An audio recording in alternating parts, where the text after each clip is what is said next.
गांव का नाम था धनकापुर। एक छोटा सा शांत गांव जो अपने पुराने मंदिर और मिट्टी के घरों के लिए जाना जाता था। गांव के बीचों बीच एक बरगद का पेड़ था और उसके नीचे बैठे रहते थे एक बुजुर्ग जिनका नाम किसी को नहीं पता था। गांव वाले उन्हें बस चप्पल वाले बाबा कहते थे क्योंकि वो सालों से एक ही जोड़ी घिसी हुई चप्पल पहने रहते थे। बाबा ना ज्यादा बोलते थे, ना किसी से कुछ मांगते थे। लेकिन अजीब बात यह थी कि जो भी उनके पास बैठता, अपना दुख बताता, उसे कुछ ही दिनों में कोई ना कोई हल मिल जाता।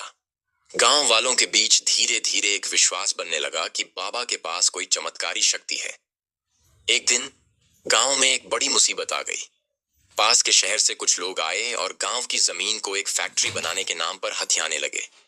लोगों के खेत छीनने लगे। विरोध करने वालों को डराया जाने लगा। गांव में उदासी और डर फैल गया।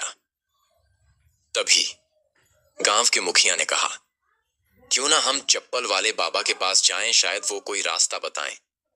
सभी बाबा के पास पहुंचे। बाबा ने सबकी बात ध्यान से सुनी, फिर चुपचाप अपनी वही पुरानी चप्पल उतारी और एक कागज में लपेटकर मुखिया को दी। उन्होंने सिर्फ इतना कहा, इसे जिला अफसर के पास ले जाओ।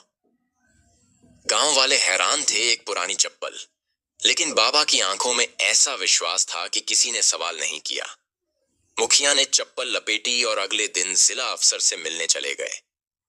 जब अफसर ने कागज खोला तो उसमें चप्पल के साथ एक और चिट्ठी थी जिसमें कुछ कानूनी दस्तावेजों की प्रतिलिपि थी और साफ साफ लिखा था कि यह जमीन ग्राम पंचायत की संपत्ति है, जिसे बिना ग्राम सभा की अनुमति बेचा नहीं जा सकता।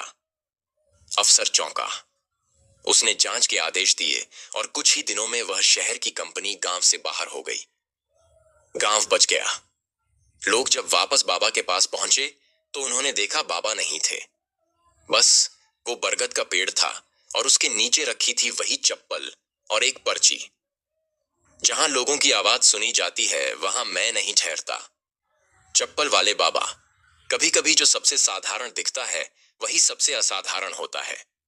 विश्वास, चुप्पी और समय पर सही कदम बहुत कुछ बदल सकते हैं।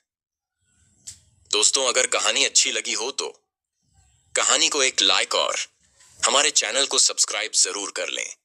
धन्यवाद।